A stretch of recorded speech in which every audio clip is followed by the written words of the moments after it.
Good evening, everybody. We are very honored to have with us Rabbi Eli Langsam. You know, we travel the world to bring you the finest guests, to bring you the most fascinating and the most far-flung of places. We've been to Cambodia and Australia, and here we are right in our own state of Illinois, a few miles south of us in Peoria. We have Rabbi and Mrs. Eli Langsam, who are the Rebbe Shluchim there. And to be totally forthright, we had actually a different guest scheduled for tonight, but unfortunately he got sick and he bowed out. So I called up the good rabbi and he was very generous and said, sure, I'll be happy to do it. So welcome. Thank you, Rabbi Langsam, for joining us, especially the last minute. And as everything we know is hashgacha pratis, so it's always an opportunity for us to learn more about the great work of the Rebbe, and specifically there in Peoria. So first and foremost, thank you so much. Thank you for joining us. Welcome to our Wednesday nights with fascinating people. Well, thank you so much for having me. And it's my honor to take part in this great lecture series that you have. Of course, I'm not going to be able to fill the shoes of your previous guest speaker, but I'll try my best. You'll be great. You'll be fine. Don't worry about it. Don't be nervous. Take a deep breath. Okay. Let's begin at the beginning. How did you wind up in Peoria, Illinois? How long have you been there? Give us the backstory. What are you doing and how did you get to Peoria, Illinois? Okay, that's a great question. And that usually comes with another question. When people always ask me, how did you and your wife meet? And the next question is, how did you get to Peoria? Because my wife is from England and I'm from Brooklyn, New York. So You're I lost. guess we'll skip the first one and we'll go to the second. Yeah, for sure. So we're a young couple, just got married, literally not even a year. And we realized that we have to start figuring out what we're going to do for our life. And of course, we decided that Shlichus was going to be our mission in life. And we want to make sure that we'll be able to go on Shlichus. And Rabbi Moskowitz, of blessed memory, my mentor, and who happens to also be my uncle, came to me and said, we have this area called Peoria, Illinois. I never heard of the place in my life. I didn't even know it even existed. I don't think anyone ever did, that from my circles at least. And I don't know, many people even in Illinois don't even know what it is about. So let her know someone from Brooklyn. And I said, let's go check it out. And it was an opportunity at the time, which seemed too good to be true. There was a Jewish community that was looking for a youth director, and they were willing to provide all the expenses and everything. And as a young couple, it sounded, the dream come true. And we wrote into the Rebbe, and we got a very clear answer. And I guess the rest is 20 years of history. So 20 years you've been there. So you mentioned that there is a Jewish community there. So give us a sense of it. How many Jews are there? What kind of infrastructure do you have in Peoria? What's going on down in Peoria? Give us some numbers. Like what are we looking at there? 5,000 Jews, okay. 20,000 Jews. That would sound great. There's about 300 Jews in Peoria. Oh, okay. Okay. A little less than 3,000. 300 Jews in Peoria. And this is where we go, every Jew counts, like literally every single Jew counts. And there is a traditional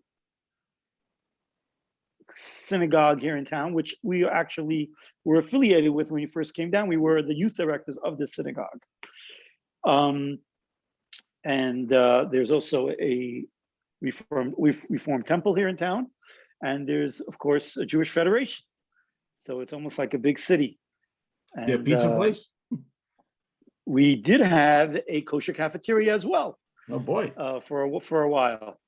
So we had it all. And when we first moved to town, of course, there was a larger Jewish community, in the sense is that we say that since over the last 10 years, we lost about 250 Jews. When I say Jews, I mean men, women, and children. There was a time when we had every single Jewish child in Peoria coming to our summer day camp, which was numbered about 60. Our first program we ever did was a shofar factory. 70 people showed up. Wow, that's a lot. We had Purim events, which 120 people were there. Wow. And people were like freaking out, like, how in the world are you doing this in Peoria? Well, unfortunately, when the tree is so big and you don't plant it, but it's just there, sometimes it doesn't last for that long.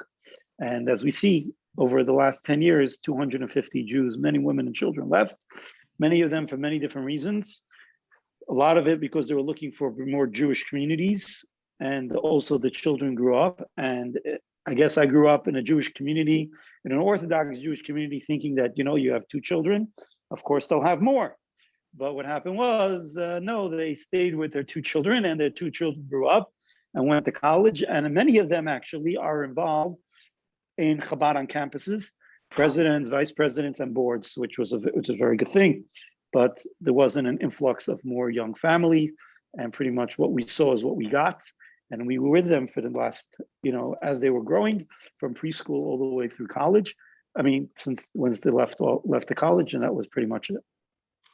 Okay, so what are some of the things that are going on in Peoria, Chabad? What are some of your current activities, and how have you had to adjust and pivot due to the crazy COVID situation? And what's it like there now as far as COVID and all of that, and how's it affecting your work? So give us sort of some of the typical things that go on in Peoria, Chabad.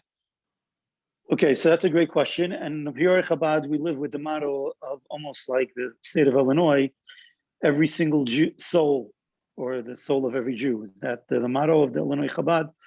So we really focus on the individual. And that's really what we focus on. We don't have big programs anymore. We don't have big events. We try to focus on individual Jews, putting on tefillin, getting a mezuzah, making sure that they have kosher food, giving challahs Friday night for Shabbat. I just finished a class that we do on a Wednesday night. It was more of it used to be everyone used to come to the Chabad house, but now we do it on Zoom, and we focus really on the individual people. That's really what it is. To look to echad, the Rabbi said, each individual one by one, and that's how we do our shlichus. And of course, COVID took a big hit because the little community that we did have really is a much older community, and they did not want to come out. On Sunday, we had a minyan for a Jew that was that his mother passed. We wanted to have a yard site, and this is a Jew who never left his house since last March. And since 2 weeks ago, he received the second COVID vaccine. He finally left his house. Oh, wow. So we're dealing with people that have not left their homes literally for a full year. Oh, my. They went out maybe just to get groceries and flew back into their homes. They would never went around to this. So since we made the minyan outside, and even though Rosh Hashanah we had outside, he wouldn't come because he wasn't vaccinated yet. So this community is heavily involved in getting vaccinated. And even with that, they're still very nervous. So we have to see what's going to happen. Now, Rabbi, you mentioned that you had never heard of Peoria. There is a famous American saying authored by a president who said, "But will it play in Peoria?" Which is, Peoria represents like a model of middle America, sort of mom and pop and little league and all the things that make America American. How has it been for you as a chassid and for your children you never heard of Peoria and they're Peorians? How has that adjustment worked for them? What do they do about schooling? What do they do about friends? How has that worked out 20 years in from a place you never heard of that is the model of middle America? Okay, so that's a great question. And actually, a trend here. I always have very good questions. That's why we okay, waited. so now that I'm good at it, we had you on. Thank you. And the reason why I say that is because 20 years ago is when I first heard about that line. Does it play in Peoria? And I said, Lubavitch didn't have to go through the world to see if it plays. They didn't come to Peoria first Chabad house and then see if it works. Because if that was the case, I don't know how good that will be. So the Rebbe showed that Chabad works. And then we came to Peoria. So that's for that. Regarding my kids' education, which is a very something which is very serious in the sense that they do not have There are no kids my children's age in Peoria. My oldest daughter had a couple of friends, and she used to go to the local Peoria day school. Originally, we were the ones who were involved in starting up the preschool, but eventually all that depleted. And so my children really have no one their age, and they do school on the online school. And whenever we have an opportunity to see Jewish kids, we try to seize the opportunity. We try to go to family. In the summer, we try to go to summer camp so my kids can be with other Jewish kids, or visit family so they can go to Jewish kids outside of Peoria. Because seriously, my kids really don't know anything. It's like the story of the guy who he was thrown into the prison because he couldn't pay the ransom or whatever it was, and his kids grew up in this pit. They didn't know anything outside of it. And one day they went out, whatever, they said there's actually life outside the pit. So for my kids, the question is there actually life outside our four corners of our base Chabad, out of our Chabad house? So it's a serious, it's not a joke really, but but we know that we are here on a mission and to reach out to every Jew that we can. And we try to instill that into our children, to have that, concept of why they're here. You mentioned that it's mostly a senior Jewish community there in Peoria, but you're nearby Bradley University. And can you tell us about what kind of activities Chabad does at the university, at Bradley University nearby?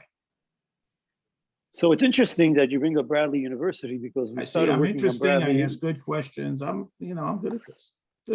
Great. You're an excellent judge of what a good question is, by the way. So 10 years ago is when we started getting involved on Bradley's campus, which was literally at the same time where the community started going down. So as the saying goes, one door closes, the other door opens. It was at that specific time when Bradley University got a Jewish president. And the Jewish president at Bradley understood that the way to ensure funds for the university is to try to get Jewish kids because they pay full tuition, because she knows that they pay tuition for high schools and stuff, as they understand that. So she tried to encourage to get a lot of Jewish kids to come to Bradley. And at the same time, the university invested a lot of money in building a new Hillel house. There was no other rabbi living in Peoria at the time.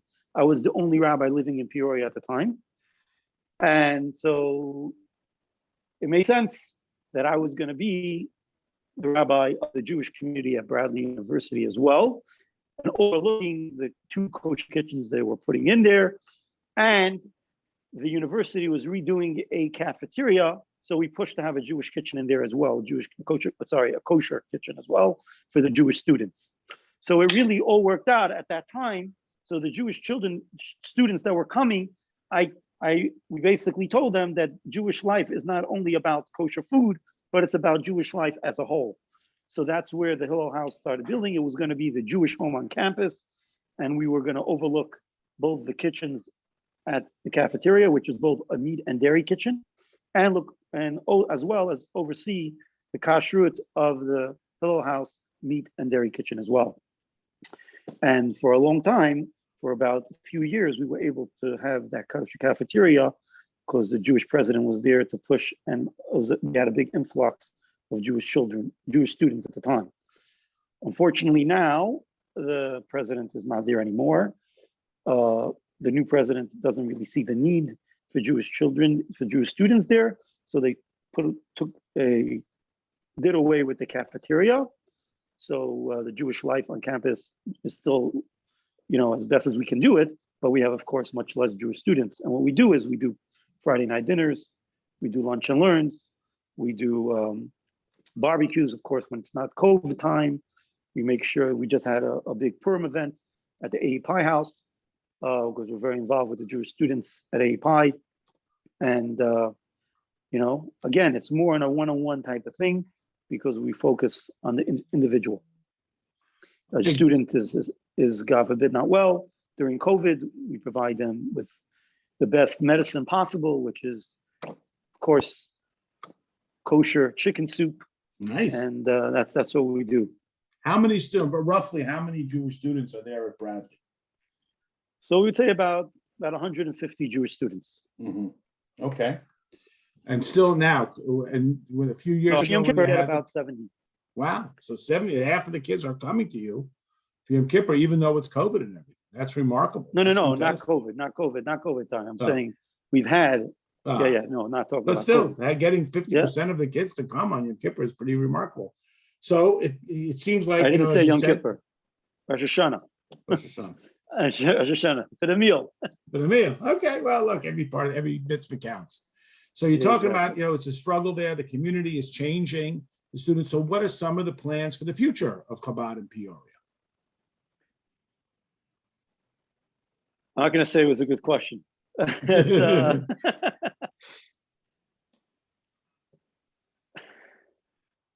right now, we believe that the Rebbe needs an address in Peoria, and that's how we're going to leave it for right now.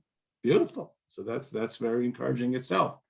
Can you close out with a one or two stories, just something to give us a sense for what it's like in a real specific way? You talked a lot about the individuals.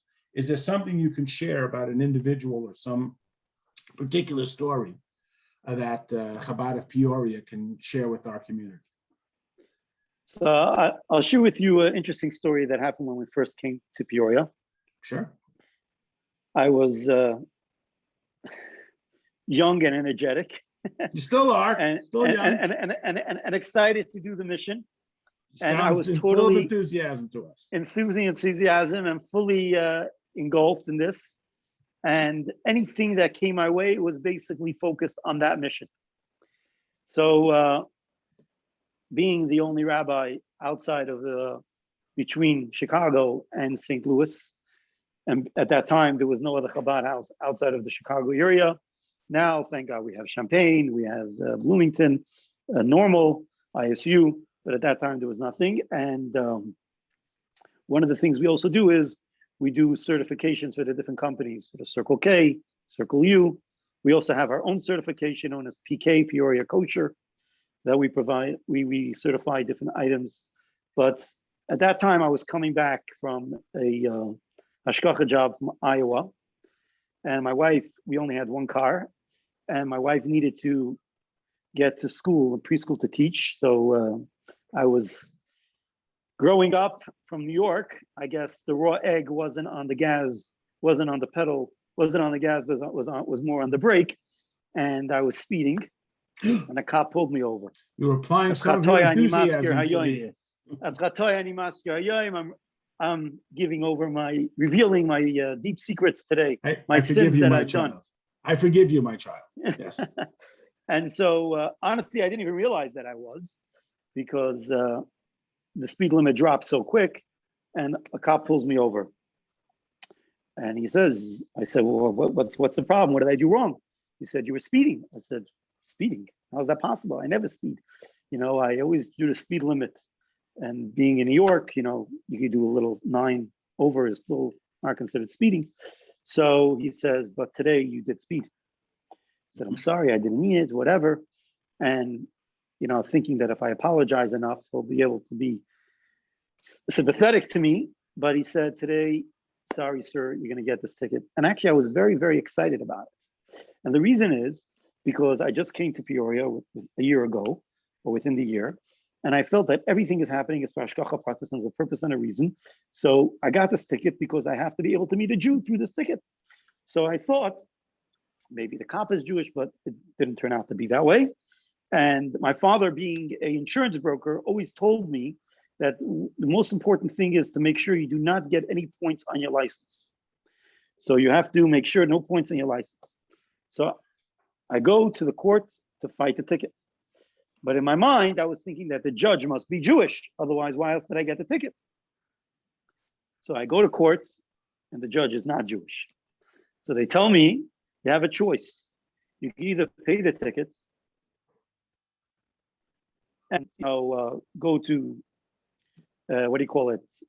Driving school. Driving school, and get the ticket off. Or you can, plead guilty innocent, and the judge will decide whatever he wants to give you. So I didn't know what they're telling you. Judge could give you this fine. It could be very expensive, whatever. I said, you know what? I'm going to go to driving school. Fine. So I go to driving school. Again, I'm with my mission. There has to be a reason why I got this ticket. And I'm in driving school. Nobody seems Jewish there. But in the middle of driving school, there's a break. And everyone, goes down, whatever. It takes a 5-minute break. I go down. This was in a building. They had a downstairs. They had a soda machine. So I went to buy a soda. And all of a sudden, I hear a guy say, "A Lubavitcher? What's a Lubavitcher doing here?" I said, and now I know what I'm doing here. And this was a great guy, Rick, who was living in Chicago at the time and was commuting. Of course, he did the same sin that I did. And I did not know that Rick is living in Peoria at the time.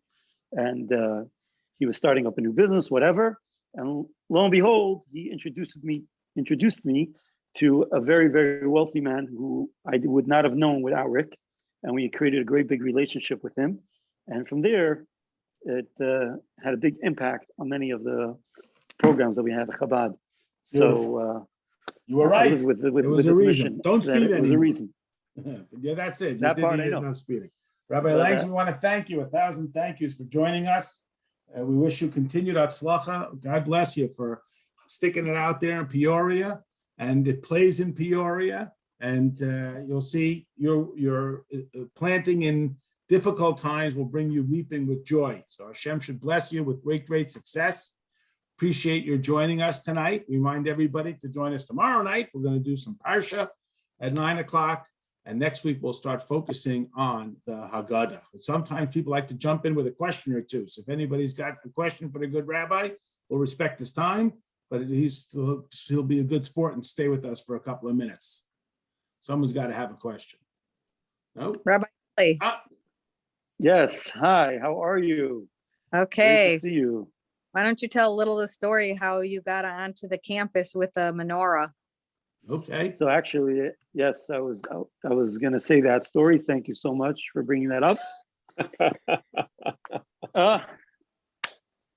Great. So great to see you, Jay.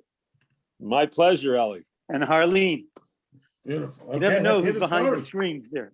See that? You were watching you. Let's hear the story. So the story is that it was Yutes Kislev. I remember exactly where I was. Yutes Kislev. I think it was about 10 years ago. I received a call from a Jewish student on campus. His name was the great Jerry Pine. And he said, Rabbi. He's here too, but he's camera shy.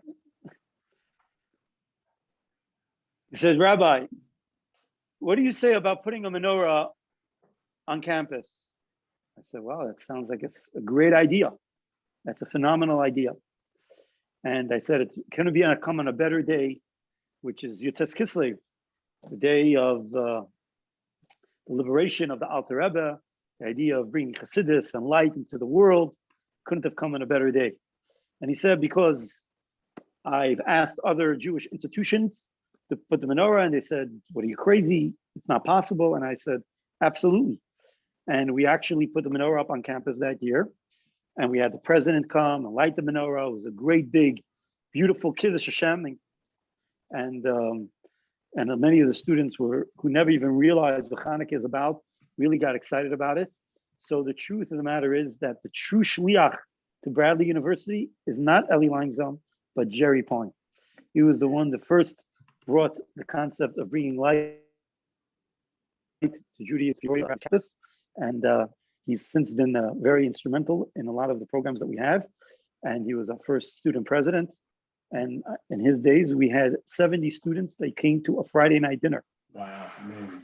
Which was unbelievable. And this was before we indeed. even had our own Chabad house, which, if you allow me a few minutes, I want to just share the Sure. story, how we had the Chabad house. So we used to rent an apartment on campus, which was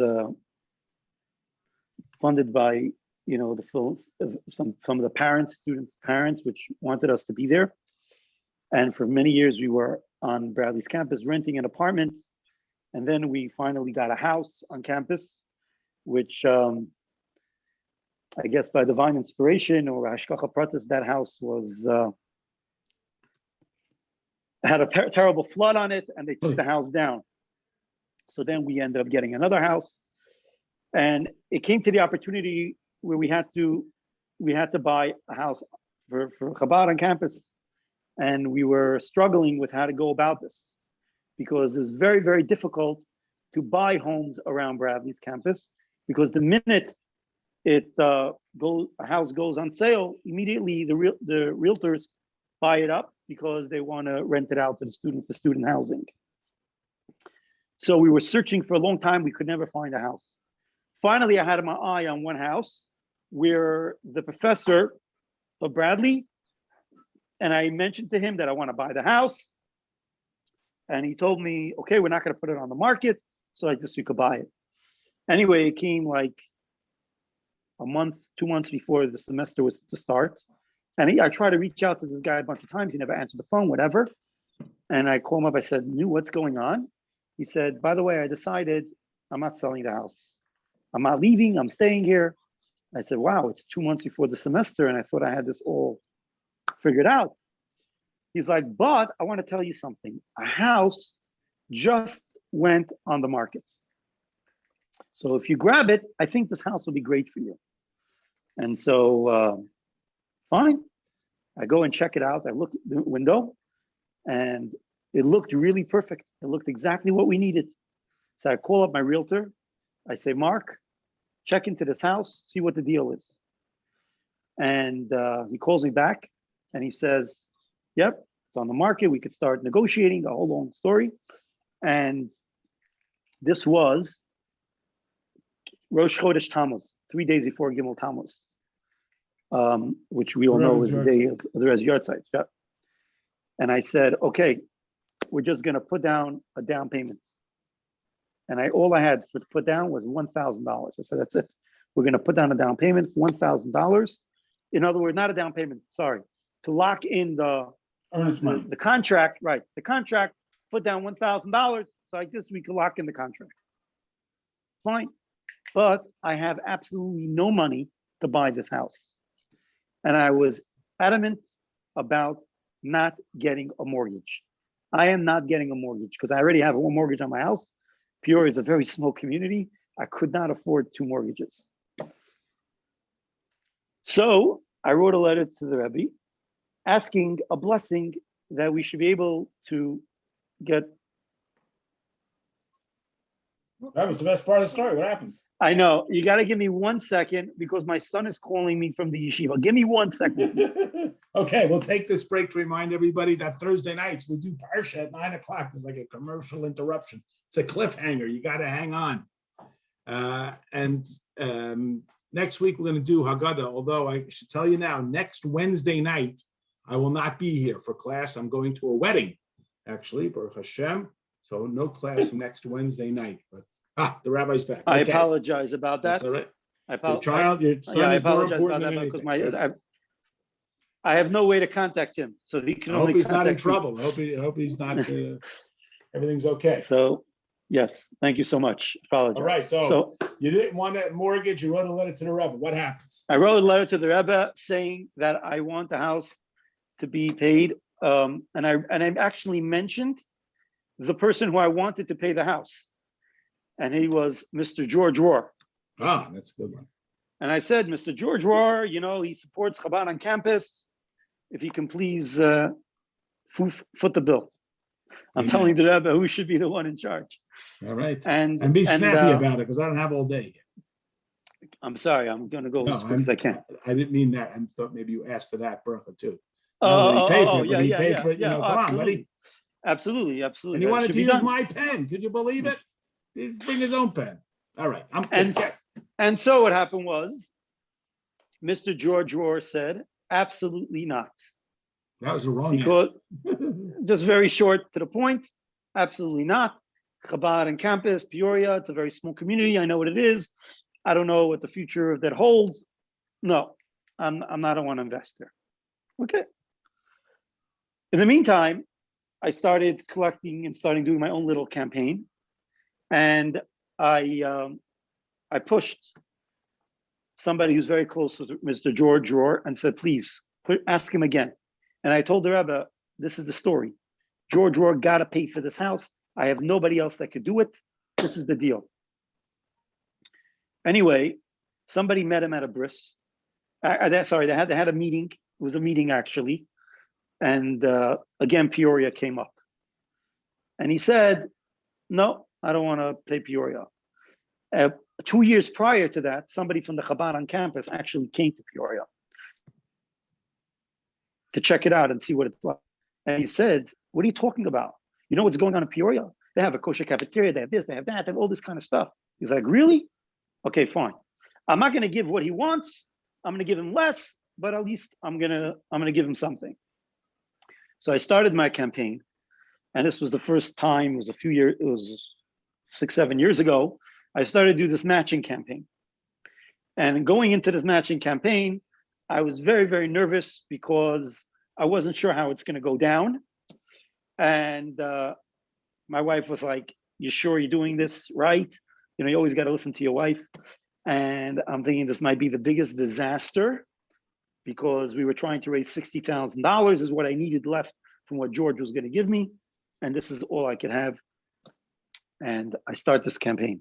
And my wife's like, I don't know, this could be the biggest disaster. So we wrote into the Rebbe asking for a bracha for the campaign. And the campaign starts off with $18. And before that, actually, I had a Friday night dinner with parents. And I told them I got to do this campaign and everyone got to give, you know, whatever. Because if we don't make it, it was literally all or nothing. If we don't make it, that's it, we lose all our money. And this was, we had matchers, whatever. So we're trying to raise $60,000. So the campaign starts off $18. It's not taking off. In the middle of the campaign, I receive a call. And I say, hello? He's like, are you running a campaign? I said, yeah. He's like, okay, so I want to donate to this campaign. I have never heard of this guy in my life. Till this very day, I actually never met him. I spoke to him, but I never met him.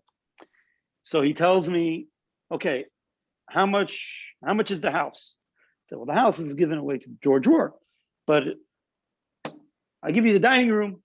Little did I know that this guy's worth a lot. So, but I said, $10,000. So he says, okay, if I give you $10,000 right now, your campaign will be over because if you multiply it by 4, you know, and this and that. So I said, okay, $10,000. He says, okay, let's do this slowly. Anyway, to make a long story short, with this guy's $10,000, we were able to go into bonus round and we raised $75,000, which we needed to pay the mortgage, to pay off the house and do the furnishings that needed to be done. Beautiful. And when I took out the mortgage, I asked the guy, what happens if I pay up the mortgage early? Do I get a penalty? Because I do not want to have a mortgage. That's not happening. He's like, sure, no penalty, no whatsoever. So I send actually I forgot to say this. George Rohr told me that he's going to give me what is $100,000, whatever it was. So I said, okay, fine. So give me the money. He's like, no. On condition that you raise the rest. Once you raise what you have, then I'll give you what I owe you. What I pledged. And so after this campaign, I sent in, you know, what we got, and they sent us a check. And thank God we are living now in the Chabad house, free and clear, with no mortgage whatsoever. And that was bracha was fulfilled.